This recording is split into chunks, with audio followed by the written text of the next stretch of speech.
जो दो जज जिनका जिक्र किया जा रहा है उनके ख़िलाफ़ कोई रेफरेंस फ़ाइल करने की। देखिए, कानूनी मामलात हैं, उस पर कानूनी राय होती है मुख्तलिफ जज साहिबान की।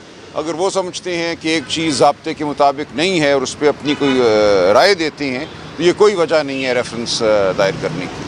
सलमान साहब, ये बताइएगा कि पीटीआई के अंदरूनी हालात क्या बिल्कुल ठीक हैं, कोई लड़ाई नहीं है। देखिए, इक्का दुक्का गुफ्तगू होती रहती है, वो मीडिया में बड़ी हो जाती है, वरना पीटीआई के अंदर कोई लड़ाई नहीं है। सब मुत्तहद हैं, खान साहब लीडर हैं, उनका हुक्म जो है, उनकी मुशावरत जो है वो हमें हासिल रहती है, तो कोई लड़ाई नहीं है। अच्छा, शेर अफजल साहब ने कल असेंबली में एक सवाल किया, मुझे क्यों निकाला जी, उसका जवाब वो ख़ुद जानते हैं।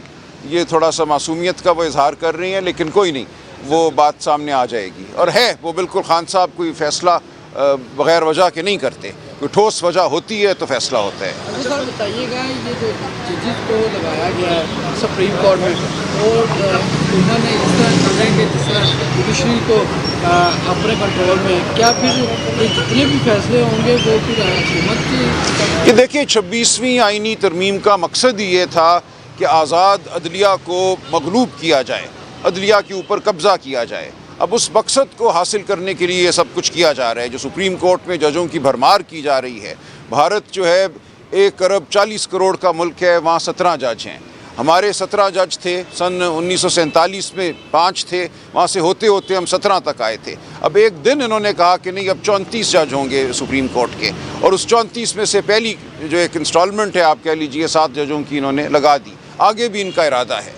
तो मकसद यही है कि सुप्रीम कोर्ट में बिल्कुल वो जज लगाए जाएं जिनके हवाले से इनको यकीन हो कि वो कोई ऐसा फ़ैसला नहीं करेंगे जिससे इंसाफ तो खैर अपनी जगह, इंसानी हुकूक, जमहूरियत, आज़ादी राय, उसको तक़वियत पहुँचे।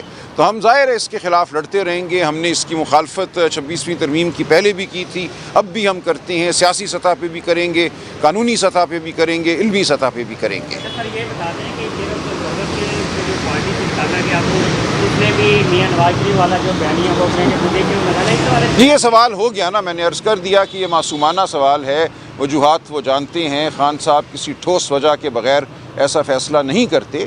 तो ये बात कोई ऐसी ढकी छुपी नहीं है। जो भी वाक़यात हैं उनके इल्म में भी हैं और आपके इल्म में भी अगर नहीं है तो आ जाएंगे।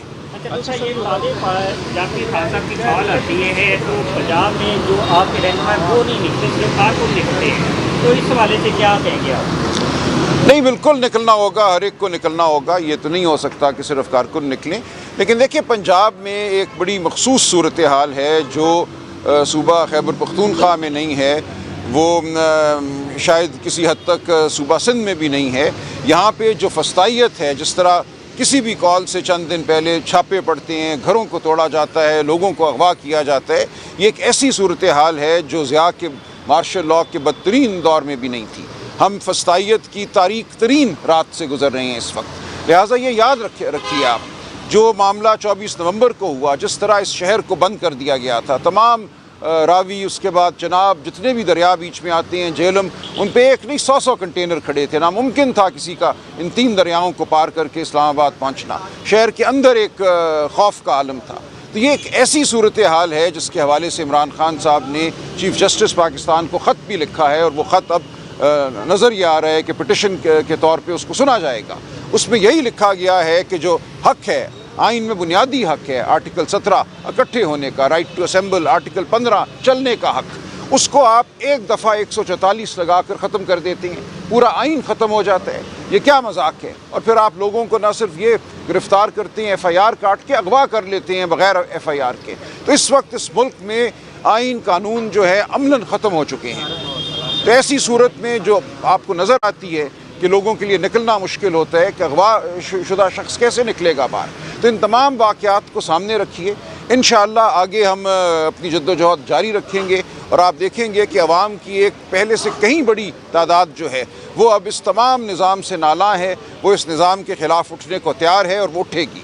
अच्छा सर, ये बताइएगा कि बैकडोर राब्ते हो रहे हैं? देखिए, मेरे इल्म में नहीं है, और खान साहब का बिल्कुल वाज़ेह मौक़िफ़ है कि वो किसी डील की बुनियाद पे बाहर नहीं आएंगे। वो आइन और कानून की सरबुलंदी के लिए जेल में हैं। आइंदा भी उनको रहना पड़ा तो वो रहेंगे। वो अपने हर कारकुन की आज़ादी चाहते हैं, उसके बाद ही वो बाहर निकलेंगे। लिहाजा ये डील वगैरह की बात, बनी गाला की बात वो मुस्तरद कर चुके हैं। हम कानून आइन की जंग लड़ेंगे और कानून और आइन की बुनियाद पर ही बाहर आएंगे। ये जो अपोजिशन जमातों का ग्रैंड अलायंस हुआ है, इसका मकसद क्या है? क्या इसका मकसद यही है कि जो फस्तायत का आलम है उसका हम मिलकर मुकाबला करें, और ये बहुत ही मैं समझता हूँ खुशाइंद बात है। पूरी कौम इस नुक्ते पर अब मुत्तफ़िक है कि इस मुल्क में ना शराफत रही है, ना आइन रहा है, ना कानून रहा है। हम सब मिलकर इसके ख़िलाफ़ लड़ेंगे। शुक्रिया जी।